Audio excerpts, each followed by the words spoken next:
Le Flash Info avec Claire Yonsi. Bonjour à toutes et à tous et bienvenue dans votre Flash Info d'A-News Workwell.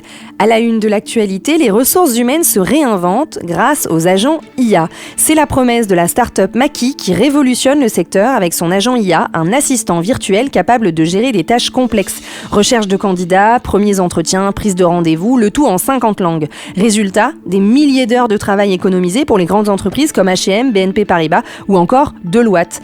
La jeune pousse française, fondée en 2022, vient de lever 26 millions d'euros avec des investisseurs de poids.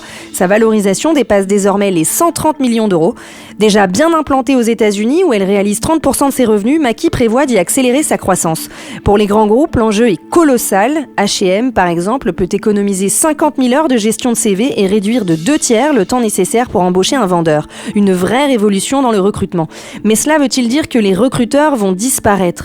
Maxime Legardez, cofondateur de Maki, nuance. L'idée n'est pas de remplacer les RH, mais de les accompagner. Le métier va toutefois profondément évoluer. Et Maki n'est pas seul dans cette course. Des startups comme H ou même des géants comme IBM investissent aussi dans ces agents IA dédiés au recrutement. Le secteur accélère, porté par les nouvelles technologies, et les entreprises n'ont plus peur d'adopter ces solutions innovantes.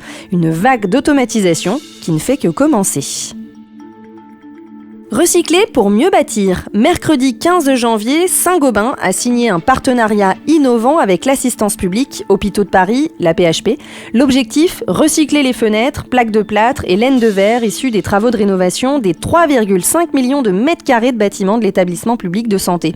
Face aux défis climatiques et économiques, le secteur construit moins et rénove plus. Et pour cause, 85% du parc immobilier de 2050 est déjà construit selon Olivier Servant, directeur chez Saint-Gobain. Avec ce constat, l'économie circulaire devient un pilier central. Les matériaux nécessaires sont déjà sur nos chantiers. Grâce à ce partenariat, les déchets de rénovation seront mieux triés et valorisés. Résultat, Saint-Gobain pourra les intégrer directement dans ses nouveaux produits comme ses verres bas carbone ou plaques de plâtre écologiques.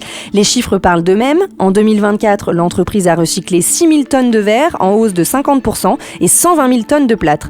Et le cadre réglementaire renforce cette dynamique avec des lois comme la loi AGEC et la directive européenne CSRD, Corporate Sustainability Reporting Directive, qui poussent les entreprises à rendre des comptes sur leur impact environnemental.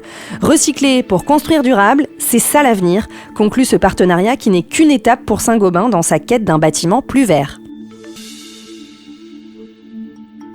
Si vous voulez rester connecté aux infos d'A-News Workwell, rendez-vous sur notre site A-News Workwell, le média d'information des nouveaux modes et lieux de travail.